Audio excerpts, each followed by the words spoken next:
안녕하십니까. 신의균의 국방TV 시큐리티 뉴스입니다. 자, 오늘도 우크라이나 전황 알려드리도록 하겠습니다. 자, 여러분 잘 아시다시피 5월 9일 바로 러시아의 빅토리데이 전승절이죠. 독일로부터 2차 대전 때 항복을 받았던 바로 그날인데요. 그 전승절을 기념해서 77주년이에요. 이 열병식을 대규모로 준비했는데 그 열병식이 준비한 대로 진행되지는 않았습니다. 정말 굴욕의 열병식이 아닐 수가 없는데, 이 모스크바에서 벌어진 이 열병식이 어떤 내용인지 또 어떤 함의가 있는지 알아보도록 하고, 그리고 이 전장에서는 이 이지움 축선이 바로 주력 전장 아니었습니까? 그런데 그 이지움 축선을 담당했던 러시아 최강 부대인 1전차 군이죠. 근위 전차 군이 뒤로 완전히 빠져서 지금 국경 지역에서 우크라이나 군의 공격에 대비한 수비 방어 임무에 들어갔다. 완전히 지금 공수 전환되어서 또 이지움을 버릴 수는 없으니까 세베로 도네츠크 쪽에 있는 다른 부대를 또 데리고 와서 다시 재편성해서 이지움에서도 방어 작전에 돌입했다라는 놀라운 이야기를 해드립니다. 그리고 지금 러시아가 뭐 전쟁이 이제 한 석 달 가까이 되다 보니까 탄약이 부족해요. 탄약이 부족하다 보니까 이 정밀 유도 무기가 없어서 오히려 지금 더 큰 피해를 낳고 있다 라는 그런 서방 분석이 나왔는데, 이 내용들이 어떤 건지 보도록 하겠습니다. 신의균의 국방TV 계속 여러분들을 위해서 조사해 드리겠습니다. 구독, 알림, 좋아요 눌러주십시오. 5월 9일 전황을 보겠는데요. 일단 주요 전과를 보면 병력은 150명 정도를 사살했고요. 전차는 15대를 격파했답니다. 장갑 차량은 34대를 격파했고요. 야포 열문 격파, 대공무기 1기 격파, 항공기 2대 격추, 드론 17대 격추, 순항미사일 2발 격추, 이런 전과를 하루에 올렸고요. 자, 보시다시피 오늘 처음으로 50명 단위가 나왔어요. 그래서 그동안 뭐 200명, 300명, 뭐 이런 식으로 100명 단위로 끊어서 발표를 했는데, 오늘 처음으로 150명이라는 50명 단위의 사살 숫자가 나왔습니다. 그래서 뭐 전투가 소강 상태냐? 그런데도 전차는 또 15대를 또 격파를 했고요. 야포는 또 10문이나 격파를 했는데, 이걸 보면 대포병 레이더가 지금 계속 작동하고 있다라는 것을 느낄 수가 있습니다. 자, 이런 상황에서 주요 전선 상황을 보면 러시아가 우크라이나 전역에 미사일 공격을 계속하고 있습니다.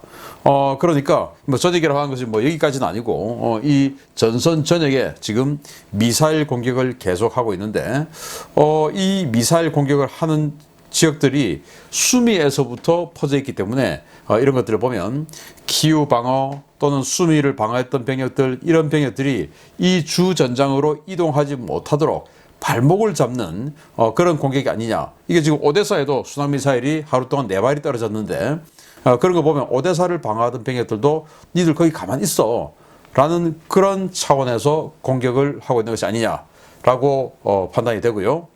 러시아가 이줌 일대에서 부대를 재편하고 있는데, 이건 좀 이따가 자세히 설명해 드리겠습니다.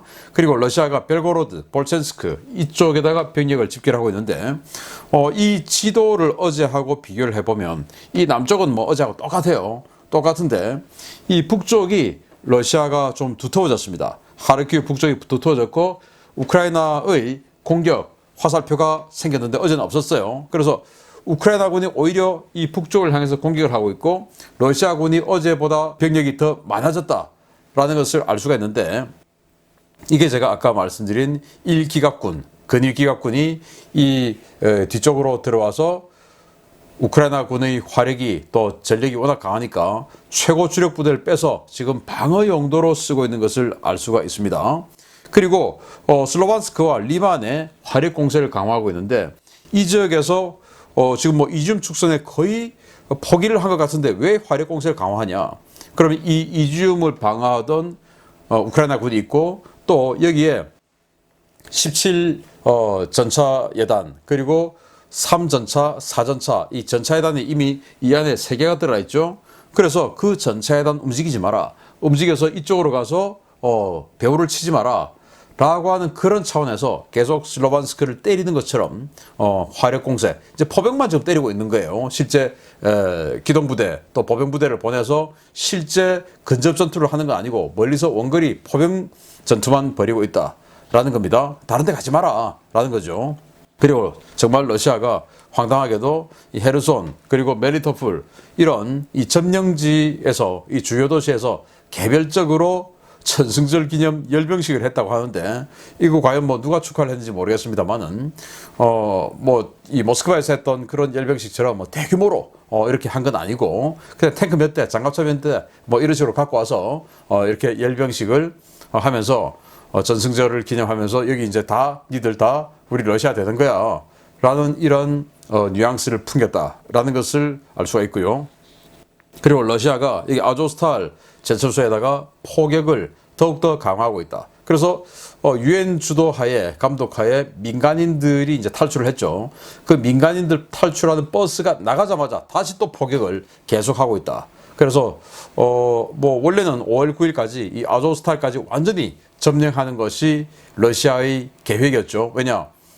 푸틴이 이 마리우폴에서 열병식 한번 하고 싶다라고 했기 때문에. 그런데 그건 안 되고 이 전승절이 지났음에도 불구하고 계속 아조스탈을 공격하고 있는데 아마 상당 기간 어렵지 않을까라고 생각이 되고요.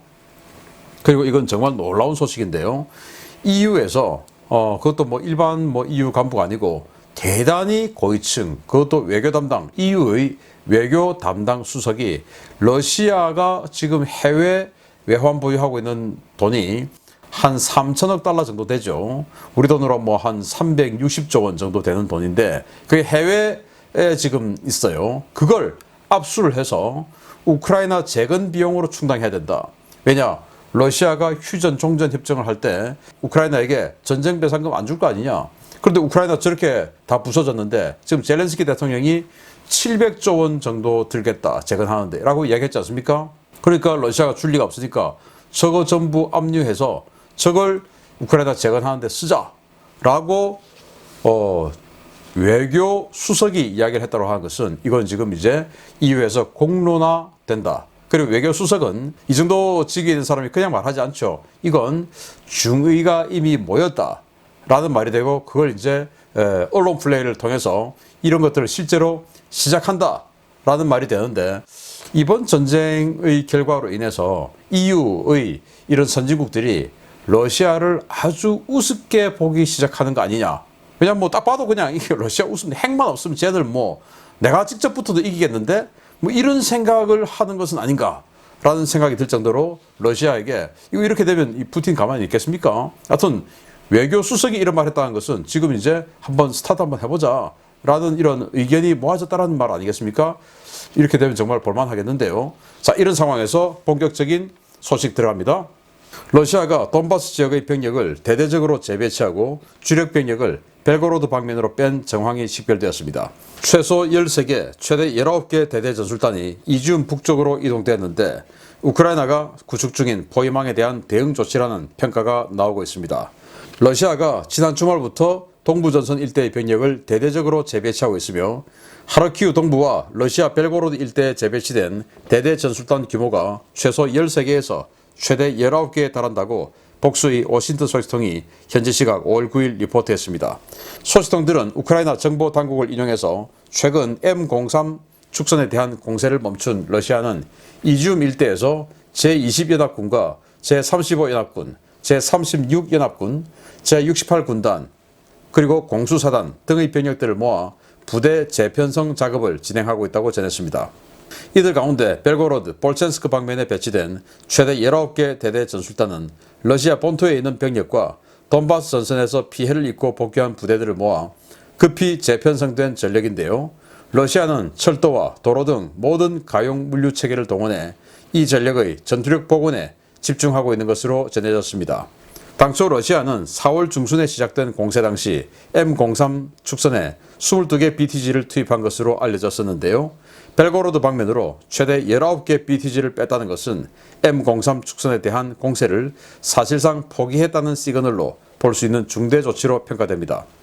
러시아는 전승절을 전후로 돈바스 지역 전체를 장악하는 것은 사실상 포기하고 루한스크 일부 지역을 점령하는 쪽에 집중하는 모양새인데요. 지칠 대로 지친 병력들을 긁어모아 편성한 최대 19개의 BTG가 하르키우 북동부에서 쌩쌩한 우크라이나군을 상대로 어느 정도 제 역할을 할 수 있을지 한번 지켜봐야 되겠습니다.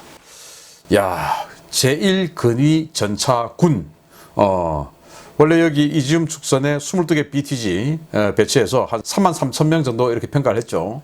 그 정도 병력이 이지움에서 M03 도로를 타고 남쪽으로 내려와서 슬로반스크를 점령하고 그리고 이제 도네츠크하고 이으려고 공세를 했는데 그게 이제 지금까지 아무런 성과가 없고 이렇게 하다가 급기야 우크라이나군이 하르키우에서 북동부 지역을 치고 나오니까 이제는 완전히 포위 고립될 운명에 처해지죠. 그러니까 이 제1근위전차군 이 주력 부대를 뒤로 빼서 다시 하르키우 북동부 쪽으로 돌려서 우크라이나군하고 방어전에 이제 들어갔다라고 하는 상황이고 그렇다고 이 이지움을 그냥 이 축선에 굉장히 이제 폭넓게 장악하고 있었는데 이걸 내주면 M03 도로를 그대로 그냥 우크라이나에게 넘겨주는 것이니까 이제는 아예 하르키우에서 도네츠크 쪽으로 아주 신속한 기동전을 펼칠 수 있게 되는 것이죠, 우크라이나가. 그러니까 F-03을 내줄 수는 없으니까 세베로도네츠크에 있던 36연합군 병력들을 끌고 오고 이렇게 해서 제20, 제35, 제36 연합군 그리고 68군단 이런 잔존 병력들 끌고 모아서 재편성해서 이제 이지움에서 뭐 슬로반스크 때리고 뭐 03, M03 뭐 먹고 바르벤코브로 해서 우회 기동해가지고 또 먹고 이거 다 필요 없고 이제는 끝났고 안 되고 그냥 방어전에 돌입해서 그냥 루한스크 지역만 먹는 이 시간 벌기에 들어갔다라고 볼 수 있는 겁니다. 정말 뭐 최초에 우리가 알던 그 작전하고는 너무나 다른 양상이 벌어지고 있고 자 이런 상황에서 이 13개에서 19개 정도의 BTG가 북쪽으로 갔는데 지금 우크라이나 군이 2개 전차 부대는 이미 확인이 되었죠. 그런데 그 이외에 얼마나 더 있을지 몰라요. 그래서 그 2개 전차 예단하고 또 추가로 또 93 기계화 여단 또 92기계화 여단 2개 여단이 지금 이지움 후방에 있는데 그들까지 가세를 해서 아마 앞으로는 다시 하르키우 북동쪽이 가장 큰 전장이 되지 않을까라고 생각이 되는데요. 과연 누가 이길까요? 석 달 동안이나 풍찬 노숙하고 했던 이 또 기본적으로 한 2-3번 이상을 재편성이 뭡니까? 동료들 다 죽어나가고 빈자리 신병으로 채운다 그 말 아닙니까? 그렇게 한 러시아군이 이길까요? 쌩쌩한 우크라이나군이 이길까요? 답은 나와 있지 않은가라고 생각이 됩니다. 이번 우크라이나 전쟁 기간 중에 러시아는 21세기를 살아가는 문명국이라고는 믿기 어려울 정도로 국제법을 무시하며 민간인과 노약자에 대한 무차별 공격을 감행하며 국제사회로부터 엄청난 비난을 받고 있습니다. 러시아의 이 같은 민간인 공격이 앞으로는 더 심해질 것이라는 무서운 경고가 나왔습니다.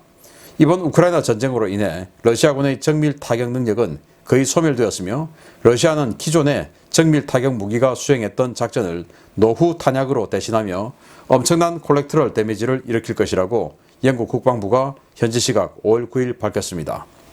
영국 국방부는 최신 전쟁 데이터 업데이트 자료에서 러시아는 이번 전쟁 기간 내내 민간인 사상자에 대한 고려를 거의 또는 전혀 하지 않았고 마을과 도시를 향해 강력하고 무차별적인 폭격과 폭격을 가했다라며 첨단 정밀 무기가 거의 다 떨어진 러시아는 이제 노후탄을 들고 나와 더 많은 민간인 피해를 만들어낼 것이다 라고 우려했습니다. 영국 정보당국은 러시아가 당초 3일로 예상했던 전쟁이 3개월 가까이 지연되면서 탄약 재고 유지에 비상이 걸렸다고 보고 있는데요. 영국 당국은 러시아가 정밀 유도 무기는 거의 다 소진했고 현재는 냉전 시절부터 비축해온 노후 탄약들을 전장으로 내보내고 있다고 평가했습니다. 실제로 일선에서는 개전 초에 모습을 드러내었던 이스칸데르와 BM30 등의 자산은 서서히 자취를 감추고 있고 노후 BM21 122mm 다련장 로켓이나 토치카 전술 탄도미사일, BM27 220mm 다련장 로켓 등 노후 장비들이 하나둘씩 모습을 드러내고 있는데요. 러시아는 정밀도가 크게 떨어지는 이들 무기를 하르키우나 수미 등 대도시 민간인 거주구역에 계속해서 투발하고 있습니다. 러시아의 노후 탄약 사용과 이에 따른 민간 피해 급증은 전장의 민심을 크게 악화시켜 시간이 갈수록 러시아를 더욱 불리하게 몰아가는 주요 원인 중에 하나가 되고 있는데요. 이미 한계에 다다른 러시아, 이제 그만 포기하기 바랍니다. 러시아가 뭐 한 달 개전 후 한 달여까지만 해도 이스칸데르 미사일 쏘고 또 300mm 다련장 로켓이죠. 스멜치 BM30 그거 쏘고 막 그랬습니다. 근데 지금 스멜치 사라졌어요. 왜? 300mm 탄이 없으니까요. 지금 사용하고 있는 탄들은 냉전 시대 때 3차 세계대전을 염두에 두고 수천만 발 단위로 만들어 놓았던 그 탄약들을 꺼내서 쓰고 있다는 겁니다. 이제 냉전 이후에 특히 21세기 들어와서 만든 신형탄들 다 썼다라는 겁니다. 그래서 구형탄을 쓰고 구형탄을 쓰려면 구형 화포를 가져왔고 그 구형 화포는 구형탄을 쓰는데 이 구형탄의 문제가 뭐냐? 장약이 떡지고 뭉쳐서 이 사거리 오차가 너무 많이 생기는 겁니다. 예를 들어서 지난 2010년 북한이 연평도 포격 도발을 했을 때 이 NLL을 넘어온 탄이 얼마 안 됐어요. 그리고 이 북한이 쏜 이 모든 탄 중에서 연평도라고 하는 가로 세로 뭐 거의 대충 한 2km 가로 2km 세로 정도 되는 이 타겟에 불과 12km에서 쏘았던 그 탄이 50%도 안 맞았어요. 그 정도로 북한의 탄약 관리가 엉망이었습니다. 왜냐? 탄약이라고 하는 게 이 장약이 중요한데 이 장약이 추진제 아닙니까? 이 장약이 습도 뭐 이런 것에 대단히 민감한데 이게 조금만 뭉쳐도 나는 이 장약을 이만큼 태워가지고 30km를 보내야지 라고 했는데 이게 좀 떡져 있으면 뭐 25km만 가버리고 20km만 가버리고 15km만 가버리고 이렇게 되는 것이죠. 그런데 그런 포탄 장약 관리하는데 비용이 안 드냐? 듭니다. 우리 한국군 같은 경우도 지금 뭐 105mm 포탄 수백만 발 있죠. 6.25 때부터 준비해 왔던 거. 그러고 그냥 그대로 그냥 뭐 놔두냐? 아닙니다. 이 105mm 포탄의 경우도 이거 하나를 다시 재분해해서 분해해서 다시 이제 장약 관리하고 새 장약 넣고 이렇게 하는데 한 발당 10만 원 넘게 들어요. 그러니까 수백만 발 있는 거 그걸 다 그런 식으로 유지 보수를 해야 됩니다. 그러면 155mm 포탄은 훨씬 더 많은 돈이 들겠죠. 마찬가지로 이 러시아도 이 122mm 방사포 로켓탄 여기에도 장약 다 들어가죠. 그리고 220mm 뭐 다 들어가는데 이게 제대로 됐겠습니까? 안 했겠죠. 30년, 40년 동안. 그러니까 이게 나는 25km를 쏴야지 하고 쐈는데 15km만 가고 이제 이렇게 해서 나는 원래 25km 전방에 있는 이 우크라이나군의 군사 기지를 때려야지 라고 해서 때렸는데 이게 엉뚱한 대로 그냥 뭐 날아가가지고 민간인 거주구에 떨어진다든지 아니면 뭐 다행스럽게 그냥 야산이나 들판이나 떨어지는 건 다행인데 민간인 거주구에게 떨어질 수 있다. 그래서 부수 피해가 더 늘어날 것이다. 네, 라는 것인데 이제는 러시아가 전쟁 수행 능력도 상당히 떨어지게 됐다. 이제 정밀 타격을 해야 되는데 정밀 타격을 못하면 대대 일제 사격을 해서 한 발 맞을까 말까 하게 되겠죠. 이제는. 그러니까 과거에는 한 발만 딱 쏴서 딱 파괴할 수 있는 타겟을 이제는 대대 일제 사격 한 발도 안 돼. 그러면 대대 세 발 사격 뭐 이렇게 하다가 우크라이나군이 대포병 레이더에 걸려가지고 다시 역습받아서 대대 다 사라지고 이제 이런 일이 앞으로 발생할 겁니다. 정말 참 러시아 희한하게 됐습니다. 그 희한하게 된 결정판, 절정판 열병식 한번 보겠습니다. 어제 푸틴은 결국 모스크바에서 전승절 기념 열병식을 강행했습니다. 전쟁의 영향에 크게 축소된 열병식은 러시아군의 현재 상황이 얼마나 심각한지를 보여주는 바로미터가 되고 있다는 평가들이 쏟아지고 있습니다. 러시아가 제2차 세계대전 전승 77주년 기념 열병식을 모스크바를 비롯한 주요 도시에서 거행하고 우크라이나 침공의 당위성을 대대적으로 선전했지만 여론의 반응은 싸늘했다고 주요 외신이 현지 시각 5월 9일 일제히 보도했습니다. 푸틴은 유럽과 공정한 타협점을 찾으려 했지만 그들은 우리의 말을 듣지 않았으며 특별 군사작전은 서방의 침략을 막기 위한 선제적인 조치이자 독립적이고 강력한 주권국가의 올바른 선택이라고 주장하면서 돈바스 일부와 우크라이나 남부 지역 일부를 점령한 성과를 선전하며 러시아군의 힘을 과시했습니다. 그러나 열병식은 지난해와 비교해 초라하기 그지없었고 전체적으로 엉망진창이었다는 비판들이 쏟아졌습니다. 당초 러시아는 이번 열병식 행사 중에 IL-80 핵전쟁 지휘 통제기를 비롯한 77대의 첨단 군용기로 화려한 에어쇼를 펼칠 것이라고 예고했지만 이날 열병식에는 기상 악화를 핑계로 단 한 대의 항공기도 등장하지 않았습니다. 열병식이 펼쳐졌던 5월 9일 오전 모스크바의 날씨는 흐린 가운데 초속 4에서 5m의 약한 바람이 불었는데요. 이러한 바람은 나뭇잎이 살짝 흔들리는 정도로 우리 기상청 바람 세기 분류 기준 약한 바람에 해당하는 날씨였습니다. 지상에 등장한 장비들 역시 지난해 대비 3분의 2로 축소되는데요. 지상 등장 장비들은 현재 실전에 투입되고 있는 장비는 대부분 제외되었습니다.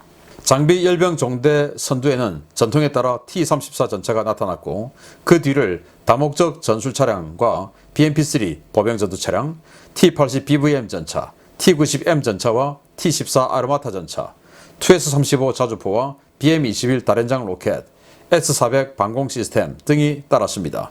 서방 전문가들은 이번 열병식의 특징을 주력 장비가 아닌 초도 배치 단계의 시험적 장비들과 모스크바 방어 부대 장비들 위주로 진행된 미니 열병식이라고 평가했는데요.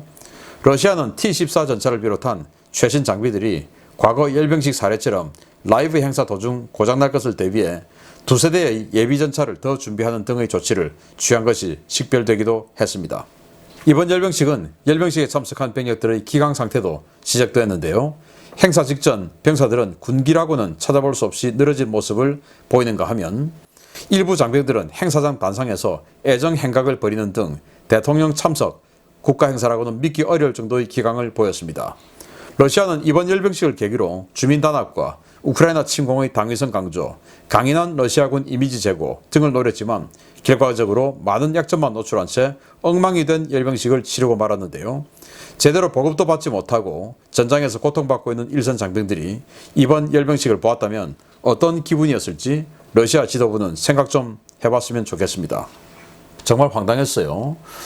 그래서 이런 열병식을 하는데 비용도 들었겠죠. 차라리 이 열병식을 취소하고 이 비용으로 지금 전장에서 고생하고 있는 장병들의 어떤 뭐 특식비 또는 보너스, 지금 거기 월급도 못 주고 있지 않습니까?